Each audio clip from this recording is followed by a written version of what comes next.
Well, good afternoon, everyone. We are here today at the State Emergency Operations Center to talk about what is coming up in the weather this weekend and early into next week. We know with the predictions of the amount of snow that we're going to have, it's going to be all over the state, as well as the very low temperature that will remain for a while. We know that both of these are huge indicators of problems.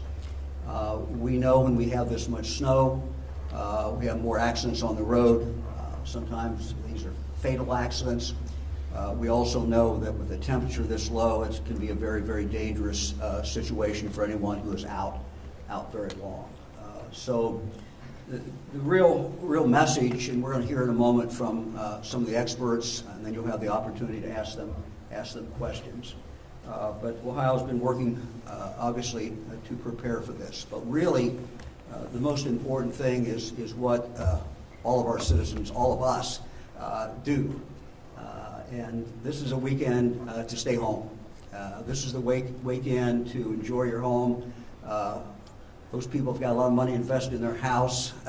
It's a great place, but this is the chance to spend some time there. This is the opportunity to watch a couple NFL football games. I'm sorry we don't have the Ohio teams in it, but a couple NFL football games. It's time to watch basketball. It's time to listen to music. It's time, if you like to cook, to try the recipes you've been waiting to try, the book you want to read, binge watch the movies you want to watch. Seriously, a great weekend just to kind of enjoy your family and to stay home. Fran and I intend to be home, and we'll be close to our grandkids, and so it can be a very fun weekend. It's not a weekend you become frustrated because you can't go out, or it's not a weekend you become decide that you really have to go someplace. So all of us really can kind of control how safe that we're going to be this weekend, and it is a serious time with a serious danger. This weather is a serious danger for Ohioans all over the state. Let me go first to Sima Merrick. Sima heads this operation, has headed it for many years. Sima, let me turn it over to you. Thanks, Governor. So I'm going to give you an update first on what we're doing here at the Emergency Management Agency. And in this room, you're at, as the Governor mentioned, at the State Emergency Operations Center. Our team continues to coordinate with our partners at the National Weather Service as the forecast for this winter weather event continues to be updated and more refined. As you know, there are many modules out there. They're starting to come into alignment, so we're getting a better view of what's happening. In addition to coordinating with the National Weather Service, we're also coordinating with several of our state agency emergency operation rooms partners that will occupy this room. Our coordination includes ensuring lines of communication remain open and active ahead of the storm, keeping Governor DeWine and the team up to date, and ensuring that we're getting timely information from the county emergency management agencies on all 88 of our counties, in addition to sharing information with them as well. The National Weather Service continues to have coordination calls with the counties to update them on what's happening as well in the weather. I'll give a real quick overview of some of the things we've heard. While the initial forecasts for the storm have shifted over the last several days, the National Weather Service is now confident that there will be a significant amounts of snowfall throughout the state of Ohio. As the snowstorm develops, the National Weather Service is predicting widespread travel implications and impacts. So as the Governor indicated, and you'll hear from all of us, please stay home. Enjoy your family, cook, read a good book. And also, while the snowfall is likely to accumulate as light, flaky, powdery snow, southern Ohio could see a little bit of some sleet in the area that would minimize snowpack, but it'll be heavier in that area. As again, they're still refining that. The other thing I don't want to lose sight of is there's also the extreme cold that we're looking at. It's cold today. It'll remain cold throughout the snow. And then beyond that, we're cold for the next foreseeable days after the snow exits the state of Ohio. So pay particular attention to hypothermia and taking care of yourselves, your pets, and your home. Thank you. So, no, thank you. Thank you very, very much. Let me now ask Ms. Blackford to come up, representing ODOT, to talk about the road conditions and what ODOT is doing.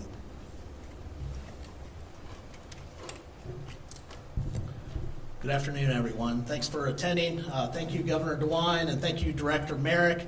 The Ohio Department of Transportation is well prepared for this event. We continue to monitor operational readiness, and we pay key attention to those metrics. We have ample stocks of salt. We have a lot of salt brine. We have other liquid de-icers available. Our mechanics have done a great job going through our fleet, given those last final safety checks, repairing the fleet to maintain that operational readiness in advance of this event. We continue to pay attention to the weather. Director Merrick just gave it an update in regards to that weather. So we will continue to monitor the weather with our partner National Weather Service, as well as our forecasted vendor in regards to how we staff accordingly depending on the hour and the shifts. So I want to focus my comments on three main topics that will keep the motorists safe as well as our employees safe and keep our highways, roads, and bridges well maintained and safe out there. So one of my first topics is, obviously we're encouraging everyone to stay home, but if you must travel the roads this weekend, we encourage you to use our traveler information service, which is ogo.com or the OGO app. That's OHGO. And we highly encourage you to use that app. In that app, we have about 1,300 cameras available that you can view in advance of your travels, so you can get well educated and have an awareness in your travels out there. So check ogo.com or the OGO app. You can view those cameras. There's weather sensors out there. There's weather, and there's a lot of great traveler information service out there. Secondly, we always encourage everybody to give our crews room to work out there. They're trying to clear the roads for the motoring public, and they're trying to clear the roads for themselves. So these employees dedicate a lot of their family time and obviously their weekends and nights to try to maintain safe and passable roads for the motoring public. Try to slow down if you're going to pass, and return the favor and keep them safe as you travel the roads. If we get as much snow as predicted, it seems like the weather event is changing and it might be potentially more snow out there. Please be patient. Our main goal with an intense storm, as we navigate this intense storm, is to plow the roads and make them passable out there. Especially at night when the temperatures drop, the salt doesn't work as good. So it's a little bit slower to work out there. So we'll continue to plow the roads overnight. Salt maybe some intersections that need attention, as well as some lanes in the interstate out there. So please be patient, give us room to work. And then once the snow ends, daylight is our friend and sunlight is our friend. So that gets the salt working. Once the snow ends, we will pay great attention to actually clearing the road down to bare pavement out there. So this is a long duration storm, so you'll see some evolution of how the road conditions are out there. But be sure, once the sun comes out and once conditions present, we will be sure to clear the roads and get them down to bare pavement where you can return posted speeds and be all safe out there. So in regards to our operational readiness and our fleet readiness, we have over 1,500 trucks that will be working this event across 2 shifts because they will work 12-hour shifts. The 12-hour shifts allows them to get home, get something to eat, get well rested so they can come back to work and go the duration of this storm. So again, 1,500 trucks across 12-hour shifts. That equates to about 3,000 employees working this event across 43,000 lane miles. And I want to emphasize the 43,000 lane miles. That's a lot. That's a lot of ground to cover out there. So again, be patient. We're going to prioritize this, and we're going to focus on the interstate routes. priority routes and then down through the secondaries and all that. And we'll cover every 43,000 lane mile appropriately and timely.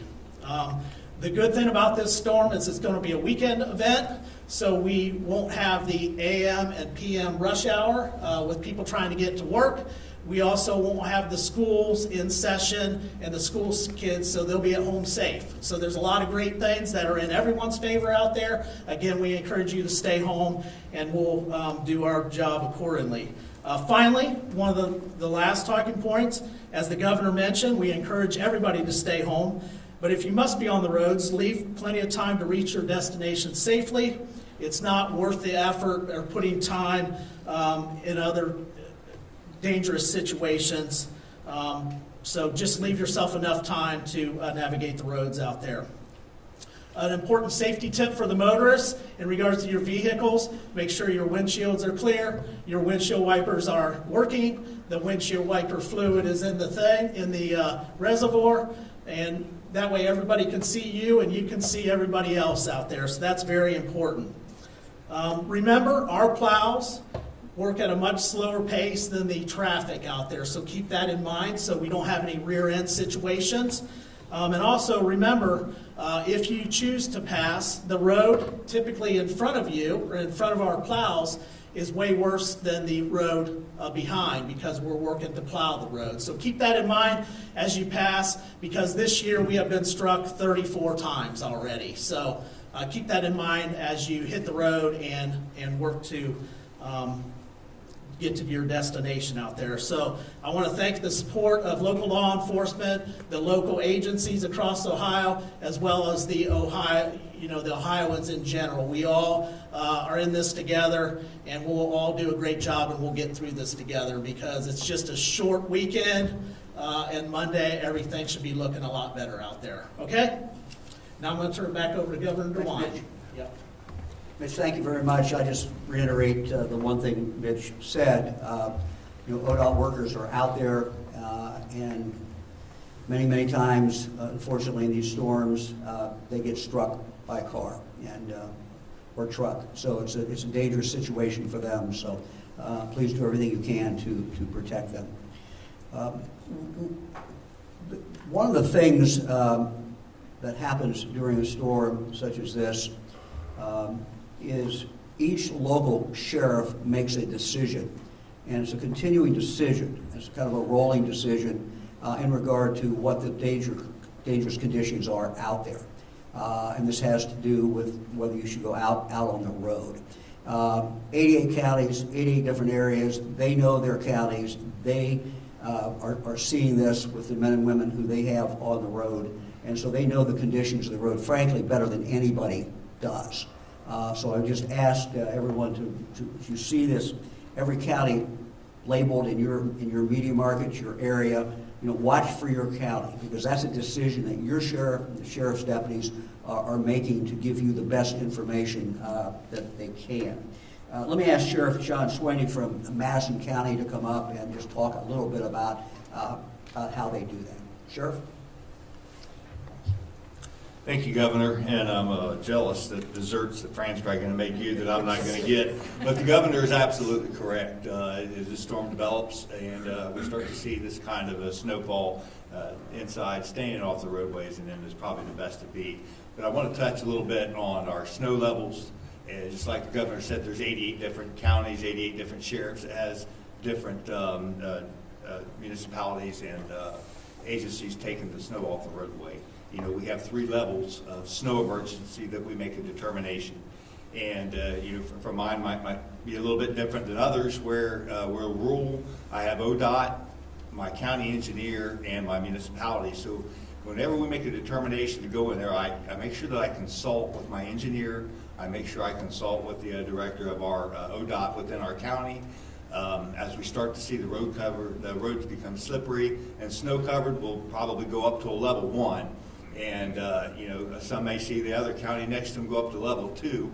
Well, they may be different. I, again, talk with those people, the county engineer and the drivers. Are their equipment working? How is the roadways? Are they starting to develop some blowing and drifting? As they become blowing and drifting, then we might go up to a level 2 snow emergency. At that point in time, we ask that you only travel on the roadways if you absolutely have to. Make sure you have the essentials at home so that you don't have to get out. And, we may stay at a level 2 for quite some time, even though if it might start to get a little bit worse or you see a little bit more drifting, we start to talk with those guys, make sure the equipment's still working and their drivers are out on the roadway. At that point in time, if it becomes to a potential that we have to see a level 3, now, at least for me in Madison County, a level 3, I kind of think we're starting to see blizzard conditions. It's not the fact that maybe that there's not as much snow on the roadway that there was at a level 2 than a 3, but our resources are starting to get taxed. Our troopers are not able to respond to the cars in the ditch. Our deputies can't get to the location. Our firefighters, our squads can't get to render you aid. So that's why we consider when we go to a level 3 that at this point in time, it may be some time till we get to help you. So we ask that you stay off the roadway and only essential people travel. Other than that, like the governor said, make sure that you get with your local sheriffs in the state of Ohio, see what levels they're at, and make that determination if you really think you need to travel or not. Said there's a lot of determination. I talk with Sheriff Baldwin in Franklin County. We talk a lot when these storm hits. Our levels might not be the same. We may be seeing the same snowfall, but our resources are differently. So I want to thank everyone and thank you, Governor, for giving us the opportunity to speak. Appreciate it. Now let me introduce Colonel Jones, the Ohio State Highway Patrol, to kind of talk about how the patrol is approaching this and what they're doing to prepare. Colonel? Thank you, Governor. Well, good afternoon. Winter in Ohio has a way of reminding us of how quickly conditions can change and really how little control we sometimes have once we're on the roads. That's why the message from the Ohio State Highway Patrol today is incredibly important. We need to make the best decisions before you travel. For many Ohioans, that may mean staying home, and I know you've heard that quite a bit since we started this. Staying home and avoiding non-essential trips until the conditions improve. Last winter, there were more than 15,000 crashes on snow, ice, and slush-covered roads across Ohio. That was nearly double the number from the previous winter and the highest total we've seen in 5 years. 17 of those crashes were fatalities. That's 17 lives lost. These are not just numbers, they are families that are forever changed. When we look at the data, unsafe speed is a leading factor, whether it's driving too fast for conditions, following too closely, or simply trying to push through weather that demands patience and caution. Winter roads can be unforgiving. Slow down, increasing the distance between you and the vehicle in front of you, and recognizing when travel can wait can truly save lives. For those who do not need to be on the roads, for those who do need to be on the roads, please know that our troopers will be working alongside the Ohio Department of Transportation and local law enforcement to keep Ohioans as safe as possible.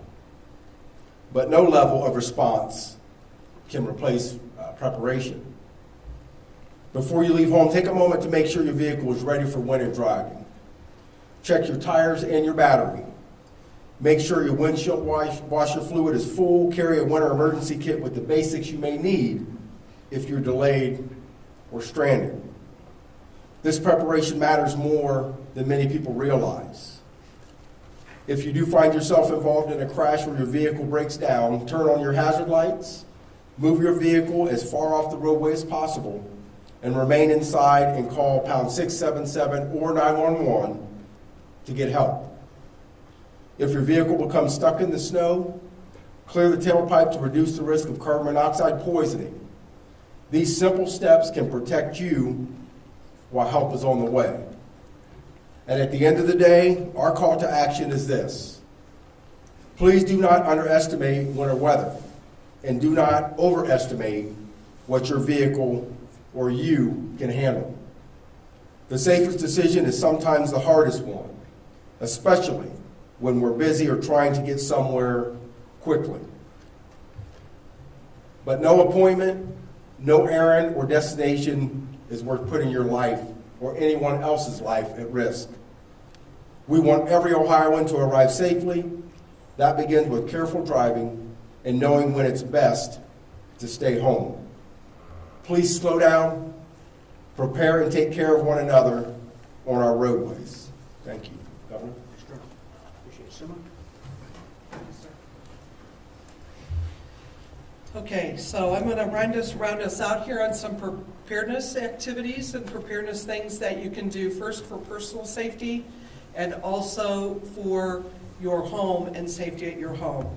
Given the extreme winter conditions, many Ohioans will want to rely on space heaters for heating their home or generators. You don't want to use generators, camp stoves, fireplaces, gas insert fireplaces in particular, and space heaters, one, unattended, or two, to have anything that can burn within 3 feet of those heat sources. It is imperative that you all make sure that you are home and do not leave them run when you're not home. During cold temperatures, you must limit your time outdoors, watch for hypothermia, dress appropriately. We've heard this a lot, but I do believe that the more you hear it, it kind of sinks in. Wear layers of loose-fitting, lightweight clothing along with a hat, scarf, and mittens. Mittens tend to keep your hands a little warmer than gloves because they will generate, your hands and fingers are next to each other in there to generate that heat. Keep dry and change out of wet clothing immediately to reduce the chills and to reduce hypothermia. For pets and livestock, if possible, bring your pets inside during cold winter weather. Move other animals or livestock to sheltered areas and make sure they have access to non-frozen drinking water. That freezes very, very quickly. Right now, before the storm, you should figure out your communication plan. Think about your neighbors who may be elderly, homebound, may need to be checked on. Figure out how to do that and how to communicate with people's loved ones to ensure that everyone is safe during this period of cold weather and the winter storm. Additionally, think about your supplies, medications, food, water, batteries for flashlights, and I'm sure all of us know this, charge your cell phones. Keep them charged while you have power, because our whole world depends right now on our iPads and our cell phones. The one thing that I always forget about, but people remind me, is if you're running low on power, text, because texting takes less energy and less battery usage than making a phone call. So texting is far better than making a phone call. We've already talked about when traveling, but consider, while you're in your car, having a power bank for your phone and your phone chargers in the car in case you go somewhere where you're able to recharge them up. If stranded, run the engine for 10 minutes per hour for the heater and charge your cell phone. There are so many tips as we prepare for this, but I encourage all of you to stay home, keep your batteries charged, and if you have to go out, try to go out and be very, very safe and very limited.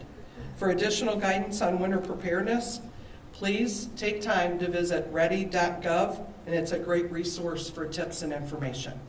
Thanks for listening to us today, and Governor, I'll turn that back to you. Happy to take any questions.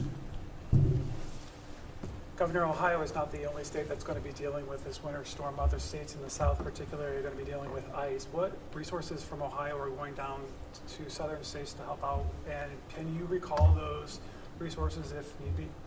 Yeah, let me check to see if we have any resources that have left Ohio.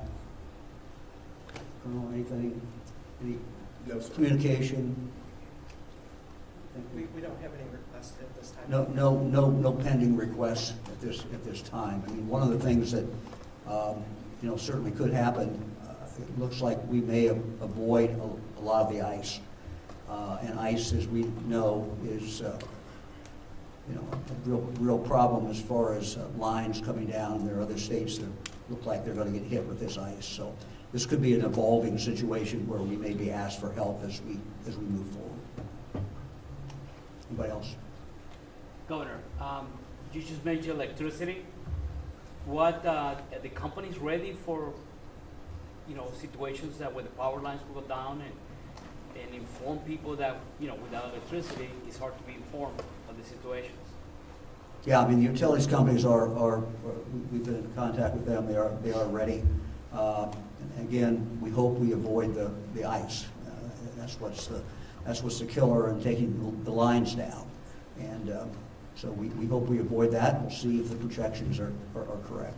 So, but they assure me that they are ready. Governor, are there any resources or recommendations the state is giving to municipalities and other communities for how to help the homeless or the unhoused population during this storm?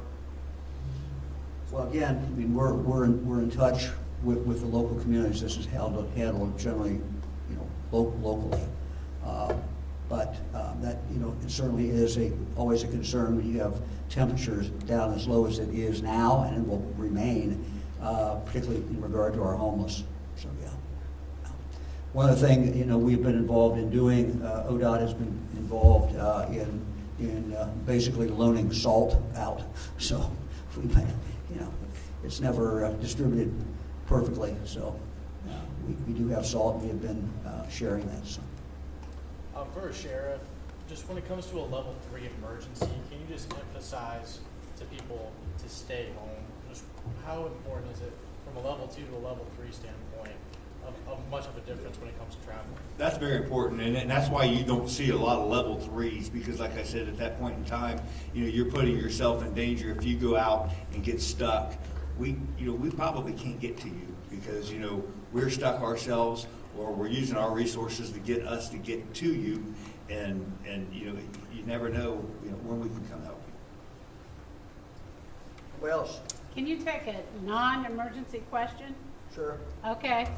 I thought we would get off topic at some point. So. Yeah, figures I'd take you there. So I have a question about the security of gubernatorial candidates. There's a bill that would address giving security to gubernatorial candidates, lieutenant governor. Have you seen that bill? What are your thoughts about it? I've not read the bill. I've heard about the bill. I support the bill. We live, unfortunately, in, I would say, heightened time. But the concerns, I think, about security in regard to public officials should be heightened. That's just the world we live in today. And so, I think that, candidates who are running for governor, they do have a high profile, and it seems to me to make a lot of sense to be able to give them the help that they need. Governor, I also have an off-topic question.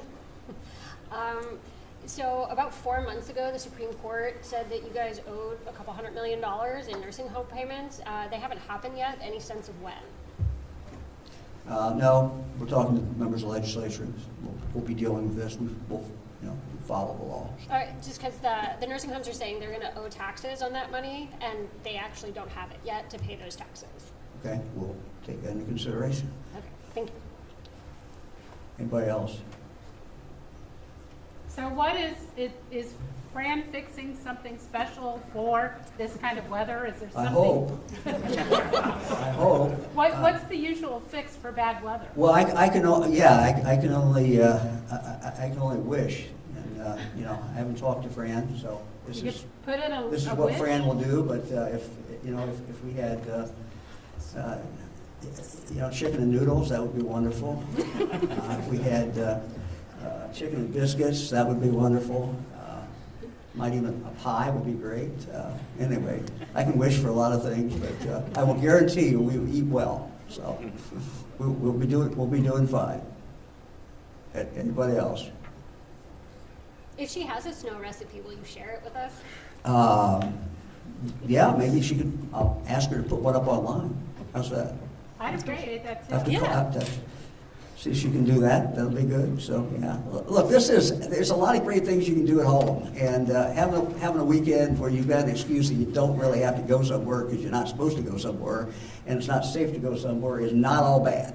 Depending on your preference, you know, you get your bottle of wine or get a six-pack or, you know, whatever you like to do, and watch the football and stream movies and play cards, whatever people like to do. It's, you know, I intend to enjoy the weekend, so I hope everybody else does, and we just hope everyone stays safe. And that's really the concern, that we get through this weekend and everybody comes out of it, and we move on and go about our lives. So good luck to everybody. Thank you. Thanks, Thank Governor. you. Thanks for watching. For more NBC4, download the NBC4 streaming app. You'll get free 24/7 local programming streamed straight to your living room. Just search NBC4 Columbus on your Apple TV, Amazon Fire, Roku, or Samsung device.